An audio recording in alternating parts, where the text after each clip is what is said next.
You just described the feeling of 80% of the population. They feel like they've never gone past the call center that they worked at when they were 19. The vast majority of people out there feel like they stopped developing at about 27. What is the difference, though? What is the difference between the people that kind of get out the shed and pursue their dreams and build the business or whatever, and the people that are still in the call center? I'm not saying call centers are bad. Listen, I learned a lot of skills from call centers that I loved, but it sucked compared to what I do now.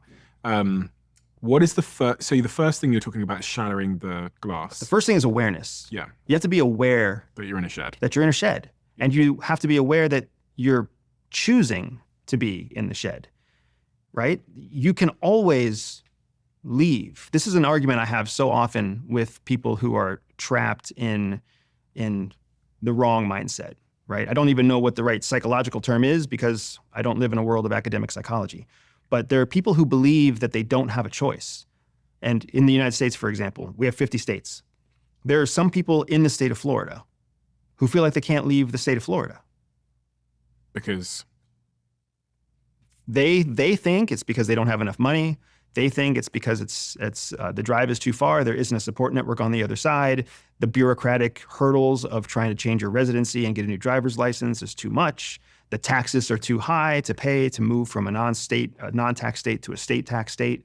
So they all have reasons, and the reasons are grounded in fact, but the value that they put on the fact, the value of the challenge is greater than the value of the reward in their point of view, in their perspective. And in reality, it's the other way around. You just reminded me of a video that changed my life. I'm gonna play this video for you, okay? It's a very, very short video, but when you talked about people living in a state or living in a situation where they don't think they can leave, this video came to mind. They just get an ant, and you can do this with basically any small creature, and you get a biro or a pen and just draw a circle around it, and it will not leave the circle. And I watched this video many years ago of just this ant trapped in the circle, and the guy drawing the circle around the ant just makes the circle smaller and smaller and smaller. Okay, so it left there. And it will basically remain trapped. And it was when I watched it, I thought, I'm doing that for myself in my own life. So the ant remains trapped, they make it smaller. The ant won't leave the circle. But what's interesting here, right, is the ant is eventually figuring out that it's just a circle. That it's just a circle. That it's like just a shed. And when I saw that, the first thing I asked myself was, in what ways have I drawn an imaginary circle around myself? I think the more important question is oftentimes, when did the imaginary circle start? Who drew the first circle? Because it wasn't you. If you've ever seen a child, if you've ever seen an infant, a toddler, they are limitless. They know no bounds. They don't understand anything about the world around them. They don't know how their body feels, so they don't know whether they're hungry or whether they're gassy or whether they're urinating. They cry at everything, and they're constantly squirming. They have no context. So all the context that they gain through absorption. We create the context for them. We create the idea of this is bedtime. We create the idea of this is what a healthy habit is, brushing your teeth, washing your hands, whatever else. We create this is home, and this is where you can walk around openly. But once you go out this door into the front yard is not home anymore. And now you can't go anywhere you want. You have to stay here. So somewhere somebody started drawing circles before we ever drew them. All we started doing was then believing that the circles were more permanent than they really were. And the way to understand that it's not permanent is to step out. But stepping out does two things to us simultaneously. One, it feels uncomfortable because nobody else is stepping out. And two, it feels wrong. Why does it feel wrong? Because we've been conditioned to believe we have to stay in the circle. This is why I love my company. This is why I love our mission of teaching spy skills to break barriers. Because everybody loves the idea of a spy. But when you think about what a spy does, nobody actually likes what a spy does.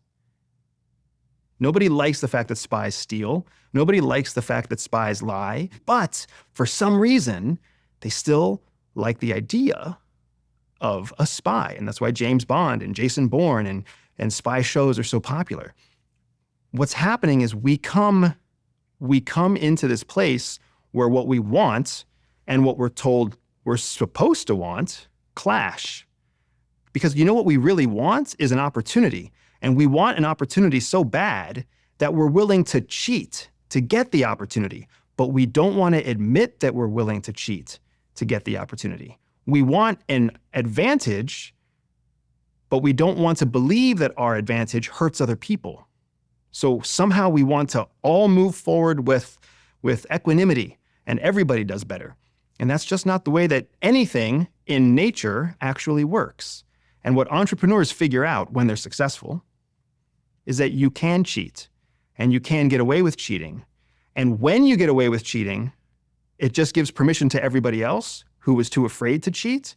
And then you have first mover advantage in the marketplace, and they copy you. And all of a sudden, that isn't cheating anymore. And cheating because cheating can, it's a bit of a loaded word, right? What do you mean when you talk about cheating in the context of business? I'm talking about like an unfair advantage of any sort, right? Think about do you remember when MP3s first came out? Yes. Well, I had one when I was a kid.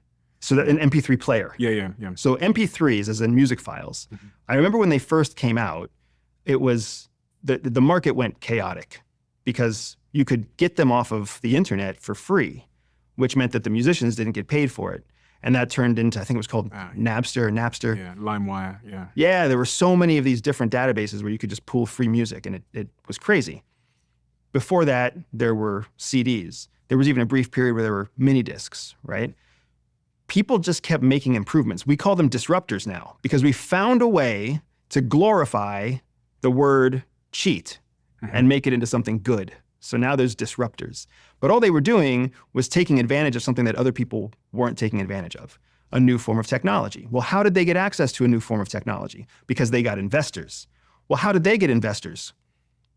They knew a guy who knew a guy. They shook a hand. Dad at the golf club, maybe. They had 5 minutes with the right guy on the right elevator. Who knows? But the people who don't get investors look at the people who do get investors and say, that's not fair.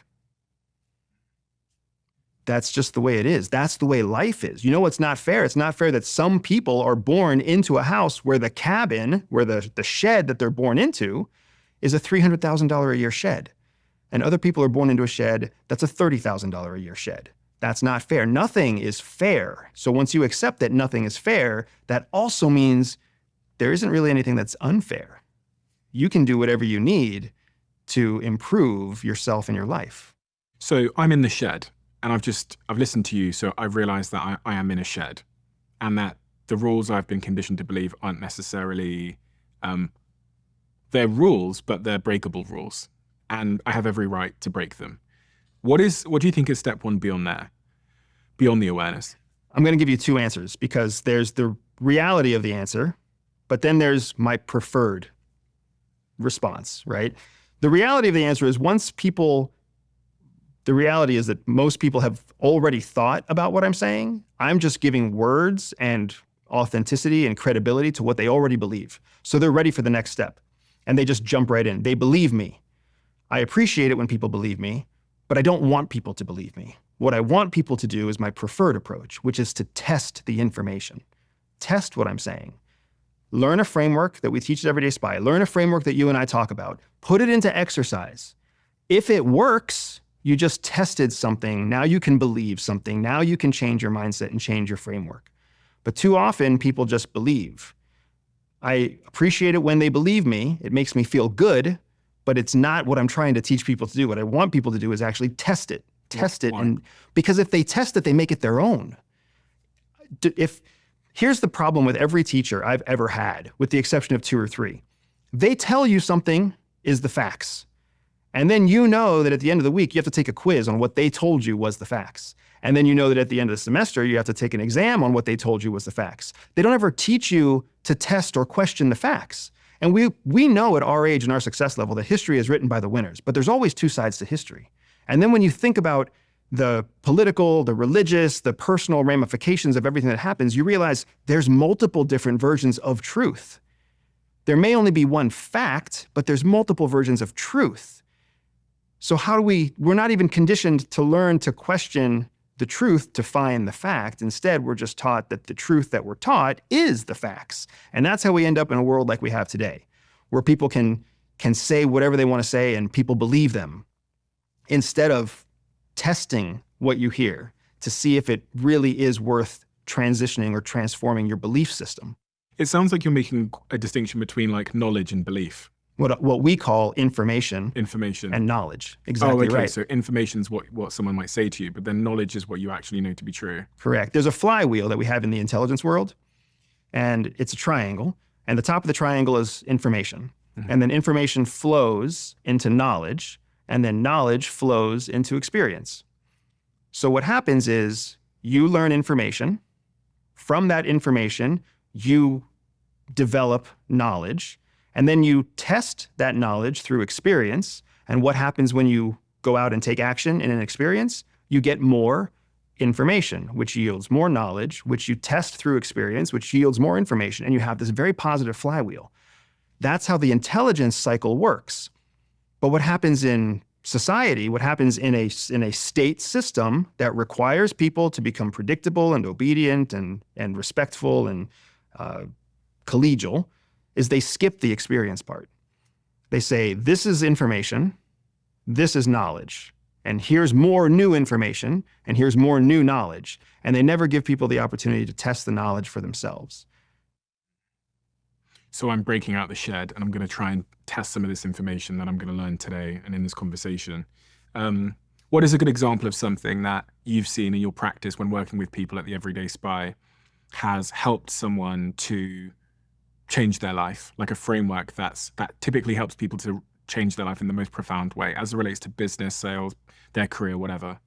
One of the ones that jumps to mind right away is it's a simple framework about perspective versus perception. Mm-hmm. And we may have mentioned this actually in our previous conversation, Stephen. Perception is what you believe to be true about the world around you. Perspective is what other people believe to be true about the world around them. So as I sit here looking at you, this is my perception. My perception is that I'm sitting in the center seat and you're sitting outside of me, and everything else is built around me at the center. Mm-hmm. Well, guess what your perception is? The same thing. I'm across the table from you, you're at the center, and everything in this room is built around you. Mm-hmm. So our perceptions are never going to be the same. So the only way that I can find common ground with you is to stop thinking about what's happening around me from my perception and start thinking from your perspective. Because then I get my perception plus your perception combined. I get twice as much information to think through this specific situation. Can you train that? Can you train Absolutely. someone to have both points of view? Absolutely. So here's how I mentioned that awareness is the first step, right? Really, we have a 3-step process at CIA that we use when we teach spy skills to future spies, because that's all CIA is. CIA is a giant training engine that's constantly creating new spies. And then spies just go out and spy. But what CIA really does is train spies who then steal secrets and combine and compile those secrets to share with decision makers on the Hill, right? CIA's system of teaching is a system where you educate first, you exercise second, and then you experience third. Remember that flywheel. Mm-hmm. So you educate, that's your information. You exercise, that's where you turn information into knowledge. And then you experience, and that's where you actually go out and test the knowledge to see if the knowledge is still applicable in the world that you live in today. So those are the 3 steps. So whenever you're trying to get anyone to break a barrier, whenever you're trying to get anyone to transform, all you have to do is educate them, help them to exercise, which means practice what they learned in a controlled space, and then kick them out the door to go do it for themselves. It's like kicking a bird out of the nest. So can you make this very real for me? Because I want to be someone that can walk through the world and appreciate my perception of a situation, but also the other person's perspective. So if we just put this in the context of me here as a podcast host, how would I be able to implement this to become a better podcast host? Like understand the other person's perspective and the way that you're seeing the world. Absolutely. So we had a whole conversation before the cameras turned on. Yeah. Right? Can you tell me 5 things that you remember about me that I shared during the time before the cameras turned on? Yes. Go ahead. Okay. You want me to say them? Because yeah, we're talking absolutely. about... It's private stuff, but tell me. Okay. We're talking about your relationship, things you're going through at home, you said that in the last couple of days, everything's changed because of the assassination attempt on Donald Trump. We talked about you used to live in an RV for a while, and you've just recently moved across America to a new place. You mentioned your kids as well. Give me specifics. Oh God. You said that you used to live in the RV with your kids, and they're varying ages. I think one of them is, did you say 3 years old? Close. One of them was Young 3 years children. old or something. 5 and 1 when 5 we lived in and the 1. RV. Shit, yeah, 5 It's and 1. okay. You did great, right? Mm-hmm. Those things that you recalled. Mm-hmm. You recalled those from what's known as your paleomammalian brain, the back part of your brain, passive learning part of your brain. Mm-hmm. Because naturally, when you're untrained to think like a spy, you rely on passive knowledge. You rely on passive observation to create prefrontal cortex knowledge. All a spy does is when they talk to you, they turn on. They turn on the prefrontal part right away, and they start paying attention to all the details right away. Because the way that you gain someone else's perspective is by listening to what they're saying and seeing how they're saying it. Because what happens now when I sit with people, I was just with a client this morning who made a comment on this. When you're trained and you sit with someone, you are always gaining more information about them than they are about you. When you know how to practice perspective versus perception. Because from the moment that you came in and sat down, you were very much in your world. You're sitting here in socks, you're sitting on your leg, you're very comfortable, you're messing with all of your technology, you're fighting with your technology because it's not exactly the way you want it to be. Mm-hmm. Like this is Steve's world. Mm-hmm. And there's not a single thing wrong with Steve's world. But Steve's world isn't as big as the world of Steve and Andy together. Mm-hmm. Whereas when I came in here, just because of the way I'm wired, I'm paying attention to you. I'm paying attention to your producers. I'm paying attention to the set. I'm paying attention to the people who I've met from your team in previous calls because I'm trying to gain as much perspective as possible before I sit at this table with you and the cameras turn on and we're on a one-way trip. Mm-hmm. Because I only get one chance. So I want to have as much information on my side moving forward. So you as a podcast host, your original question was, how do I use this information? How do I use these frameworks to become a better podcast host? Every person who sits across the table from you came from somewhere. And every time they leave the table you're sitting at, they're going somewhere. And they're bringing stress and they're bringing pain and they're bringing worries and they're bringing concerns with them. And they're leaving with the same things. Mm-hmm. I know that your partner is thinking about babies. Mm-hmm. When you talk about it, that's how you talk about it. You say, my partner is thinking about getting pregnant. You don't ever say, we're thinking about getting pregnant, which makes me wonder if she's more excited about pregnancy than you are. I'm so fucked. I'm afraid the Lord she doesn't listen to this. Am I accurate? So can I match her excitement levels? She's changed the entire house at home. It's like she's expecting, I don't know, but like the entire, my shampoo is gone. That's like her level of excitement about it. So obviously I'm excited about it, but no, of course I can't match her level of like preparation and obsession about it. No, yeah. But I'm paying attention to you, and that's the only reason I even have the ability to ask that question, right? Because I'm coming in and I'm trying to live in your shoes. The whole time I'm here, I'm trying to live in your shoes. Even as I answer your questions, I'm trying to think, what can I do to bring value to Steve, to the Diary of a CEO, to the audience that's listening? Because this is my only time to talk to you guys. So what can I do to maximize that value? That's practicing perspective. So when you do that to your guests, you're going to unlock a whole new level of podcasting from them. Instead of being frustrated or curious or wondering whether or not they're on track or off track or whether or not they're tired or not tired or whether or not you're going to get the best performance out of them, if you literally just we have an exercise. We have an exercise called Get Quiet at CIA. And in a Get Quiet exercise, all you do is just get quiet. You stop overwhelming your sensatory organs, your eyes, your ears, your feelings, your taste buds, your nose, your olfactory. You get yourself into a place where your sensory organs can take a break. Because what happens when you don't overload your sensory organs is your brain starts to index. And when your brain starts to index, it gives you a higher level of awareness, a higher level of observational skills. So especially before you go into an area where you want to make observations, you want to quiet your sensory organs so that you can go in with fresh sensory organs. It's kind of like cleaning your palate before you try a certain ice cream, right? The reason that we do that is because we want to gain as much perspective information as possible so that we have the informational advantage going into any situation.